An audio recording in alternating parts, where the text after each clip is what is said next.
ಹಾಗೆಯೇ ಕ್ಯಾಲ್ಸಿಯಂ ಜಾಸ್ತಿ ಇರುವಂಥ ಆಹಾರವನ್ನು ನಾವು ನೋಡ್ತಾ ಬಂದರೆ ಹಾಲಲ್ಲಿ ನಮಗೆ ಸಾಕಷ್ಟು ಕ್ಯಾಲ್ಸಿಯಂ ಸಿಗುತ್ತೆ. ಗ್ರೀನ್ ಲೀಫಿ ವೆಜಿಟೇಬಲ್ಸಲ್ಲಿ ನಮಗೆ ಸ್ವಲ್ಪ ಪ್ರಮಾಣದಲ್ಲಿ ಕ್ಯಾಲ್ಸಿಯಂ ಸಿಗುತ್ತೆ. ಬ್ರೊಕೋಲಿಯಲ್ಲಿ ನಮಗೆ ಸ್ವಲ್ಪ ಪ್ರಮಾಣದಲ್ಲಿ ಕ್ಯಾಲ್ಸಿಯಂ ಸಿಗುತ್ತೆ. ಇನ್ನು ನಾನ್ ವೆಜಿಟೇರಿಯನ್ ಫುಡ್ಡಲ್ಲಿ ಕ್ಯಾಲ್ಸಿಯಂ ಸಿಗುತ್ತೆ, ಆದರೆ ಬೇಯಿಸಿ ತಿನ್ನಬೇಕು, ಫ್ರೈ ಮಾಡಬಾರ್ದು. ಹಾಗೆಯೇ ಎಗ್ಸಲ್ಲಿ ನಮಗೆ ಕ್ಯಾಲ್ಸಿಯಂ ಪ್ರಮಾಣ ಸಿಗುತ್ತೆ. ಫ್ಲೋರೈಡ್ ಇರ್ಬೋದು, ಉಪ್ಪಿರ್ಬೋದು, ಹೆಚ್ಚಾದಂಥ ಸಕ್ಕರೆ ಇರ್ಬೋದು, ರಿಫೈನ್ಡ್ ಆಹಾರಗಳಿರ್ಬೋದು. ಪ್ರತಿಯೊಂದು ರಿಫೈನ್ಡ್ ಆಹಾರದಲ್ಲಿ, ಪ್ಯಾಕ್ಡ್ ಆಹಾರದಲ್ಲಿ ಕಳ್ಳರಾಗಿ ಅಡಗಿ ಕೂತಿರ್ತಾರೆ ಯಾರ್ಯಾರು? ಉಪ್ಪು ಮತ್ತು ಸಕ್ಕರೆ. ಗೊತ್ತೇ ಆಗಲ್ಲ ನಮಗೆ. ಈ ಹೆಚ್ಚಾದಂಥ ಉಪ್ಪು ಮತ್ತು ಸಕ್ಕರೆಯಿಂದನೇ ಅರ್ಧಕ್ಕರ್ಧ ಕಾಯಿಲೆಗಳು ಬಂದಿರೋದು.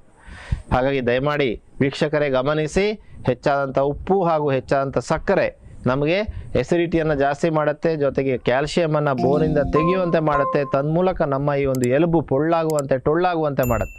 ತನ್ಮೂಲಕ ನಮಗೆ ಬೋನ್ ಅಥವಾ ಎಲುಬಿನ ಫ್ರ್ಯಾಕ್ಚರ್ ಆಗುತ್ತೆ.